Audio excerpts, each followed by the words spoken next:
Hello students, welcome back to our YouTube channel JRF Session. I am Sneha, your guide and mentor. I hope आप सब अच्छे होंगे और अपनी preparation को बहुत अच्छे से कर रहे होंगे।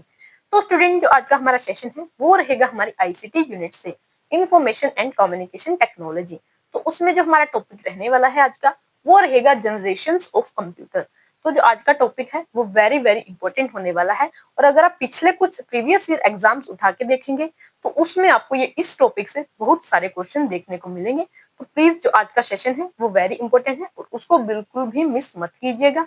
और अगर हमारे इस चैनल पर कोई भी व्यूअर है जो न्यू है तो प्लीज आप इस चैनल को लाइक, शेयर और सब्सक्राइब करना बिल्कुल भी मत भूलिएगा। So let's start our today's class. तो स्टूडेंट, फर्स्ट हम डिस्कस कर लेते हैं कि जो हमारी जनरेशन है वो कंप्यूटर की वन बाय वन, हमारे जो स्टेप बाय स्टेप है जनरेशन को हम डिस्कस करेंगे कि कितनी हमारी जनरेशन थी, क्या क्या उनमें टेक्नोलॉजी को यूज किया गया था और उनके क्या मेन फीचर्स रही थी। तो अब हम बात करते हैं हमारी जनरेशन ऑफ कंप्यूटर की। तो मेनली हमारे पास आज तक के टाइम में 5 जनरेशन आई हैं कंप्यूटर की। तो उसमें हमारी जो फर्स्ट जनरेशन है कंप्यूटर की वो आई थी 1940s के अराउंड। 1940s के अराउंड हमारी जो फर्स्ट जनरेशन है कंप्यूटर की वो हमें देखने को मिली थी। उसमें हमारी जो मेन टेक्नोलॉजी थी उसका हम कौन सी को यूज करते थे, कौन सी टेक्नोलॉजी को हम इसमें यूज करते थे। तो जो वैक्यूम ट्यूब है ना, उस टाइम पर हम उस टाइम पर क्या करते थे, वैक्यूम ट्यूब का ही यूज करते थे। हमारी जो फर्स्ट जनरेशन आई थी कंप्यूटर की, वैक्यूम ट्यूब के थ्रू हम क्या करते थे, कंप्यूटर को ऑपरेट करने का काम करते थे। नेक्स्ट इसमें हम बात करते हैं कि इसकी मेन फीचर्स क्या थी जो हमारी फर्स्ट जनरेशन आई थी 1940s के अराउंड कंप्यूटर की।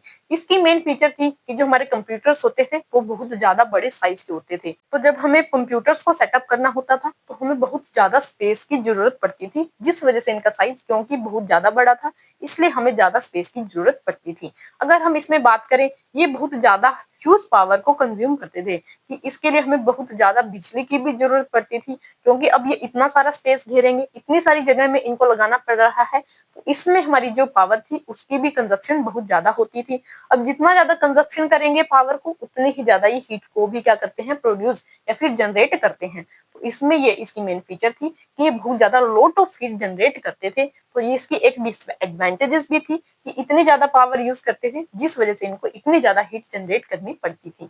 अगर हम बात करें, यहाँ पर एक इंपॉर्टेंट पॉइंट और है कि ये कौन सी लैंग्वेज को यूज करते थे। जो ये फर्स्ट जनरेशन के कंप्यूटर्स थे वो हमारी मशीन लैंग्वेज को यूज करते थे। अगर हम एग्जांपल की बात करें कि कौन से थे हमारे फर्स्ट जनरेशन के कंप्यूटर, इनेक, ENIAC हमारे थे, और UNIVAC, यूनिवैक हमारे जो ये फर्स्ट जनरेशन के कंप्यूटर थे। तो यही हमारे फर्स्ट जनरेशन कंप्यूटर थे जो 1940s के अराउंड आए थे। आई होप कि आपको अच्छे से क्लियर हो गई होगी। नेक्स्ट हमारी आई थी सेकंड जनरेशन। सेकंड जनरेशन हमारी आई थी 1950s के अराउंड। इसमें हम कौन सी टेक्नोलॉजी को यूज करते थे, इसमें हम ट्रांजिस्टर टेक्नोलॉजी को यूज करते थे। अब ये जो है ना हमारी वैक्यूम ट्यूब है, ट्रांजिस्टर है, हम इन चीजों के जो डायग्राम है, हमारी जो नेक्स्ट पीपीटी आएगी ना, नेक्स्ट जो हमारी स्लाइड आएगी उसमें हम डिस्कस करेंगे कि इनके क्या क्या शेप थी, कैसे ये दिखते थे। तो अभी हम बात करते हैं कि जो हमारी टेक्नोलॉजी थी इसमें हम क्या यूज करते थे, ट्रांजिस्टर का यूज करते थे। सेकंड जनरेशन जो हमारे कंप्यूटर्स थे 1950s के अराउंड आए थे, तो उनके फीचर्स क्या थी, ये हमारे जो हीट है और पावर कंजप्शन है उसको कम क्या करते थे, कंज्यूम करते थे। जितना पावर को कम कंज्यूम करेंगे उतना ही ये लेस जनरेट क्या करेंगे, हीट को जनरेट करेंगे। अगर हम नेक्स्ट बात करें, इसमें ये असेंबली लैंग्वेज को यूज करते थे, जबकि फर्स्ट जनरेशन हमारे किसको यूज करते थे, मशीन लैंग्वेज को यूज करते थे। अब इसके एग्जाम्पल क्या है, IBM 1401, IBM 7094, इसके हमारे एग्जाम्पल हैं। नेक्स्ट हमारी आ जाती है थर्ड जनरेशन, जो कब आई थी, 1960s के अराउंड हमारी थर्ड जनरेशन हमें देखने को मिली थी कंप्यूटर्स की। कि जैसे जैसे हम स्टूडेंट क्या करेंगे, आगे मूव करेंगे तो हमारी जो टेक्नोलॉजीज है उसमें भी हमें इंप्रूवमेंट देखने को मिलेगी। अगर हमारे पहले के कंप्यूटर बहुत ज्यादा हमारा क्या करते थे, स्पेस को घेरते थे, लेकिन आने वाले टाइम में क्या हो रही है, वो कम स्पेस को घेर रही है, पावर कंजप्शन कम कर रही है और वो हीट को भी प्रोड्यूस या फिर जनरेट कम करते हैं। अब इसमें हमारी जो थर्ड जनरेशन है वो किस टेक्नोलॉजी को यूज करती है, वो यूज करती है इंटीग्रेटेड सर्किट, आईसीज जो हमारी है ना, इंटीग्रेटेड सर्किट को वो यूज करती है। अगर इसकी फीचर्स की बात करें, ये बहुत ज्यादा स्मॉलर होती है और फास्टर भी होती है। जितना ज्यादा स्पेस कम घेरेगी उतनी ज्यादा स्मॉल होगी और उतनी ज्यादा ये फास्ट भी अपना वर्क करेगी। अगर हम बात करते हैं कि ये कौन सी लैंग्वेज को यूज करती है, ये यूज करती है हाई लेवल लैंग्वेज को। हाई लेवल लैंग्वेज कौन सी है, कोबोल है, फोर्ट्रॉन है, पास्कल है।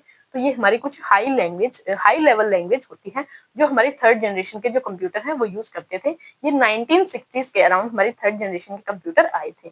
अगर हम इसकी फीचर्स की बात करें, ये बहुत ज्यादा स्मॉलर थे, फास्टर थे, तो हमने ये ऑलरेडी डिस्कस कर लिया है। अगर हम इसके एग्जाम्पल की बात करें, जो हमारा IBM सिस्टम आया था ना 360, तो ये हमारा इसका एग्जाम्पल था थर्ड जनरेशन के कंप्यूटर्स का। अब हमारी आ जाती है नेक्स्ट जनरेशन, जो है फोर्थ जनरेशन। फोर्थ जनरेशन आई थी हमारी 1970s के अराउंड। इसमें हम कौन सी टेक्नोलॉजी को यूज करते थे? इसमें हम यूज करते थे माइक्रो प्रोसेसर का। माइक्रो प्रोसेसर का हम इसमें मेनली यूज करते थे। ये थी हमारी यहाँ पर मेन टेक्नोलॉजी जो हम यूज कर रहे थे। तो अगर हम इसमें नेक्स्ट बात करें कि इसकी क्या फीचर्स थी, ये बहुत ज्यादा स्मॉल थी, चीप भी थी, इसमें ज्यादा हमें एक्सपेंसिव क्या नहीं थी, पैसे लगाने की थोड़ी जरूरत नहीं थी, ये थोड़ी इनएक्सपेंसिव थी एंड इसे बहुत ज्यादा पावरफुल भी थी। तो अब हम नेक्स्ट बात करते हैं कि जो ये फोर्थ जनरेशन कंप्यूटर है वो VLSI का यूज करते थे। VLSI का मतलब होता है वेरी लार्ज स्केल इंटीग्रेशन। इसका मतलब ये है कि इसने क्या कर दिया था, मिलियंस या फिर बिलियंस ऑफ जो हमारे इंटीग्रेटेड सर्किट्स हैं या फिर ट्रांजिस्टर हैं, उनको एक सिंगल चिप में क्या कर दिया था, इंटीग्रेट कर दिया था। कि जो हमारे एक सिंगल हमने चिप पढ़ा था कि जैसे इंटीग्रेटेड सर्किट होते हैं, इंटीग्रेटेड सर्किट होते हैं, जैसे हम पढ़ते हैं माइक्रो प्रोसेसर है, इसमें टेक्नोलॉजी का यूज करते हैं। तो इसमें इन्होंने क्या करा, जो VLSI टेक्निक है उसका यूज करा। उन्होंने बहुत सारे ट्रांजिस्टर है, बहुत सारे इंटीग्रेटेड जो सर्किट होती हैं, उनको कंबाइन कर दिया, उनको इंटीग्रेट कर दिया सिर्फ एक सिंगल चिप में, जो बहुत ज्यादा फास्ट थी, कम पावर का यूज करती थी और थोड़ी इसे चीप ही थी। तो अब इसमें हम बात करते हैं कि ये वेरी हाई लेवल लैंग्वेज का यूज करती थी, जबकि थर्ड जनरेशन हमारी हाई लेवल लैंग्वेज का यूज करती थी। जैसे इसके अब हम एग्जांपल ले लेते हैं कि पीसी पर्सनल कंप्यूटर्स हैं या फिर लैपटॉप। आप देखते हो ना कि आजकल आपके जो लैपटॉप हैं, पर्सनल कंप्यूटर्स हैं, उसमें आप सारे के सारे काम कर लेते हो। उसके लिए आपको अलग से कुछ और जो हमारे डिवाइसेस हैं उनको लेकर आने की जरूरत नहीं है। बहुत ज्यादा स्पेस भी है, क्या नहीं करते, घेरते नहीं है, कम हीट में, कम पावर में ये काम करते हैं और बहुत ज्यादा हमारे लिए इफेक्टिव भी होते हैं और एफिशिएंट भी होते हैं। और इनकी कॉस्ट भी कंपेयर टू हमारे जो प्रीवियस जो जनरेशन कंप्यूटर्स थे उनके कंपेरिजन में इनकी कॉस्ट भी कम होती है और ये बहुत ज्यादा एफिशिएंटली हमारे काम को, फंक्शन को परफॉर्म करते हैं। अब हमारी आ जाती है फिफ्थ जनरेशन, जो 1980s में आई थी और उसके बाद हमारी प्रेजेंट और फ्यूचर में अगर हम बात करें कौन सी जनरेशन वर्क कर रही है, वो है हमारी फिफ्थ जनरेशन। 1980 से ऑनवर्ड ये काम कर रही है। अगर हम इसमें बात करें कौन सी टेक्नोलॉजी को यूज करती है, आप सब देख रहे होंगे आज के टाइम में, आज के जमाने में कौन सी टेक्नोलॉजी हमें देखने को मिल रही है ज्यादातर, वो है AI, आर्टिफिशियल इंटेलिजेंस को अब हम हर काम में देखने को मिल रही है हमें आर्टिफिशियल इंटेलिजेंस। तो अगर हम बात करें जो फिफ्थ जनरेशन कंप्यूटर्स हैं उनके फीचर्स क्या है, वो क्या किस फीचर को यूज करते हैं, वो रोबोटिक्स और ऑटोमेशन का यूज करते हैं। रोबोट्स आजकल हमें बहुत सारे कैफेज में, होटल्स वगैरह में, या फिर जो अगर हम बात करते हैं ना लेबर वर्क, आजकल बहुत सारे रोबोट से करवाया जा रहा है। हमारी जो चीजें हैं जो पहले मैन्युअली परफॉर्म होती थी, अब उनको ऑटोमेट कर दिया गया है through the machinery. Different different kinds of machine, different different kinds of हम टेक्नोलॉजीज का यूज करते हैं। तो जिस वजह से आजकल जो हमारा काम है वो थोड़ा इजी हो गया है एज कम्पेयर टू जो हमारी प्रीवियस जनरेशन थी कंप्यूटर की। अगर हम बात करते हैं इसमें हम किसका यूज कर रहे हैं, ULSI, ultra large scale integration, कि हमने बहुत सारी मिलियंस बिलियंस जो हमारे ट्रांजिस्टर थे, इंटीग्रेटेड सर्किट्स थे, उनको हमने क्या कर दिया, सिंगल चिप में कन्वर्ट कर दिया, इंटीग्रेट कर दिया, उन सब चीजों को कंबाइन कर दिया, ट्रांजिस्टर्स को कंबाइन कर दिया। जो भी हमने पीछे पढ़े थे ना माइक्रो प्रोसेसर्स हैं, सब चीजों को हमने कंबाइन करके क्या कर दिया, अल्ट्रा लार्ज स्केल इंटीग्रेशन का हम यहाँ पर यूज करते हैं। तो ये थी हमारी different type of generation. Student अब हम बात करते हैं कि मैम हम इनको याद कैसे करें, इनमें डिफरेंट डिफरेंट जैसे लैंग्वेज यूज हो रही हैं, डिफरेंट डिफरेंट हमारी यहाँ पर टेक्नोलॉजी को यूज करते हैं, तो अब हम इनको याद कैसे करें। तो इसकी एक ट्रिक है, वेरी इजीली ट्रिक है जिसको आप बहुत अच्छे से रिमेम्बर कर सकते हो, वो है वीटीमा।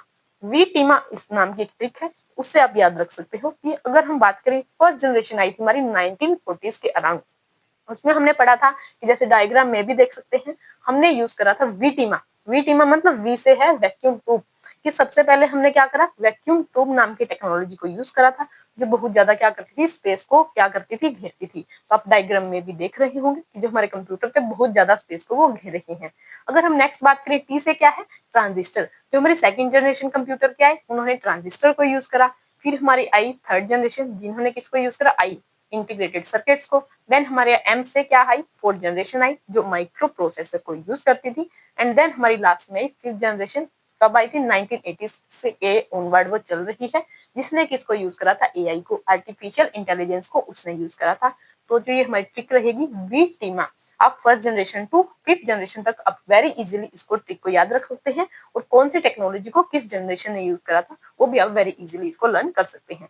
तो आप डायग्राम में भी देख रहे होंगे कि फर्स्ट जनरेशन टू हमने फिफ्थ जनरेशन आपको बिल्कुल अच्छे से बताया हुआ है, कौन सी टेक्नोलॉजी यूज हुई थी और कब से वो कब तक हमारी जनरेशन आई थी।